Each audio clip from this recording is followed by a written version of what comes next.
for black people in the South. And the U.S. government was so scared of him, they threw him in jail. So this brother name is Tunis, and he's born 1812 in New Jersey. His parents are free black people at the time, contrary to what history want us to believe about all blacks being slaves around this time. His dad was a preacher. His mom, an educator. And at 18, he was already a Methodist preacher. But here's the thing. Campbell isn't the sit down and shut up kind of preacher. He's the you try me and I'll dismantle your whole system type. Think Nat Turner 2.0. Instead of blending in, he start preaching about abolishing slavery and colonialism. Basically anything that pissed white folks off. Then he lands a job as a fancy hotel waiter in New York. And while he's there, he writes this book, Hotel Keepers, Head Waiters, and Housekeepers Guide. Basically the first ever guidebook on how to run a high-end hotel. But here's where it gets crazy.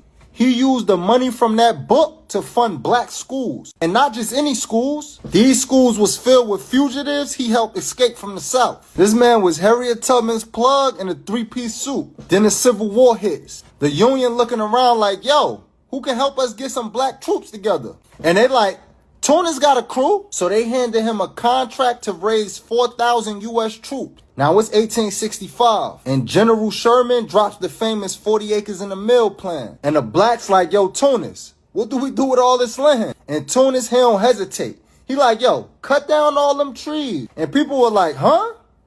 But Tunis, he was always 3 steps ahead. He knew the white folks would try to steal the land back. So he told his people to sell the timber from the trees, stack the cash, and buy the land back when the government came to take it. Straight up gangster. But Tunis didn't stop there. He brought 1,200 acres in McIntosh County, Georgia, and built his own town, complete with schools, courthouses, judges, and a 400-man militia. And the KKK tried to torch his house once, but after that, they wouldn't even step foot in his county. They knew better. And it gets even crazier.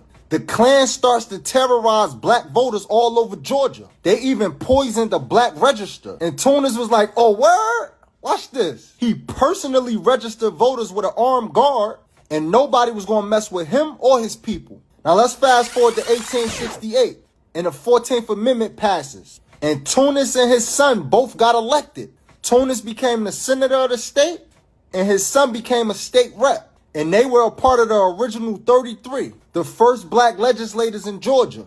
But the white folks, they pulled the oldest trick in the book. If you want to watch the full video, comment full below or check out my story for the link.